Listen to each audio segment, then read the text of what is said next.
নমস্কার বন্ধুরা, চিত্রাস ডেইলি লাইফস্টাইলে আপনাদেরকে স্বাগত। আশা করি সবাই ভালো আছেন। শুভ সন্ধ্যা সবাইকে। আজ আমি এক নতুন রেসিপির সাথে নিয়ে এসেছি। দেখুন, আজ আমি বানাবো ভেটকি মাছের ফিশ ফ্রাই।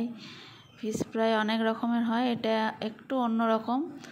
দেখুন, আমি প্রথমে ভেটকি মাছ, এইটা শুধু ভেটকি মাছে হয় তা নয়, যে কোনো মাছেই হবে, রুই কাতলা সব মাছই হবে। আমি ভেটকি মাছের বানাচ্ছি। আমি ভেটকি মাছটা প্রথমে নুন জলে ভিজিয়ে রেখেছিলাম। নুন জলে ভেজানোর পর আমি একটা মশলা রেডি করেছি। এটা হচ্ছে আদা, রসুন, ধনে পাতা, কাঁচা লঙ্কা বাটা। এটা দিয়েছি, একটু লেবু দিচ্ছি, নুন দিয়েছি আর একটা ডিম। এটা মেখে এখন আমি 1 ঘন্টা ফ্রিজে রাখবো। এটা আর ফিশ ফ্রাই অনেক সময় হয়, যেগুলো ভোজবাড়িতে হয় বা বিস্কুট গুঁড়ো দিয়ে হয়, এটা একটু অন্য রকম।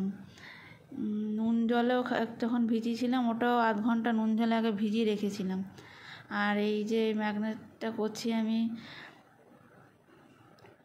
এটাতে নুন হলুদ দিয়েছি আর মশলা যেটা বললাম, আদা, রসুন, ধনে পাতা, কাঁচা লঙ্কা বেটে রেখেছিলাম, সেটা দিলাম, ডিম দিলাম।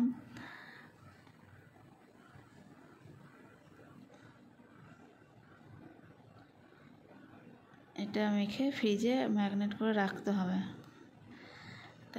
এটা ফ্রিজে এখন রেখে দেবো।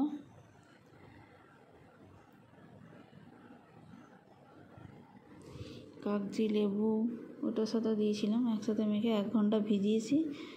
তারপর এবারে আমি বানাবো। ওই যেটা আমি কোটিংটা নিয়েছি, এটার মধ্যে আছে হাফ বাটি বেসন, হাফ বাটি চাল গুঁড়ো আর ছোটো বাটি হাফ বাটি, তিনটেই নিয়েছি কর্নফ্লাওয়ার। হাফ বাটি করে বেসন, হাফ বাটি কর্নফ্লাওয়ার, হাফ বাটি চাল গুঁড়ো একসাথে মিশিয়েছি। আর ওর মধ্যে দিয়েছি জিরে গুঁড়ো, ধনে গুঁড়ো, কাশ্মীরি লঙ্কা গুঁড়ো, আমচুর পাউডার, চাট মশলা, কাশ্মীরি লঙ্কা গুঁড়ো, নুন, সব একসাথে মাখিয়ে নিয়েছি ওটাতে। দিয়ে পর মাছটা কোটিং করে নিচ্ছি, হলুদ পাউডার কোটিং করে তেলে সাইজে কড়াই চাপিয়েছি, সাদা তেলে আমি ভেজে নিচ্ছি। এটা যে কোনো মাছ দিয়েই হবে, কাতলা, রুই। আমি এটা ভেটকি দিয়ে করছি, আপনারা যে কোনো মাছ দিয়ে সাধারণভাবে এমনি মাছ ভাজা না খেয়ে এই রেসিপিটা একবার খেয়ে দেখবেন, খুব সুন্দর খেতে হয়। প্রথমে মাছটাকে একটু নুন জলে ভিজিয়ে রাখবেন, তারপর ওই ম্যাগনেটটা করার পর 1 ঘন্টা রেখে দেবেন ফ্রিজে। তারপর ওই ডাস্টটা, যেটা মশলাটা নিয়েছি, বেসন, চাল গুঁড়ো, কাশ্মীরি লঙ্কা গুঁড়ো, জিরে গুঁড়ো, ধনে গুঁড়ো, গরম মশলা সব একসাথে মিশিয়ে করেছি। আমার পুরো রেসিপিটা আপনারা দেখুন, ডেসক্রিপশন বক্সে পুরোটাই দেওয়া থাকবে এবং সার্ভ করে আমি দেখিয়ে দিচ্ছি।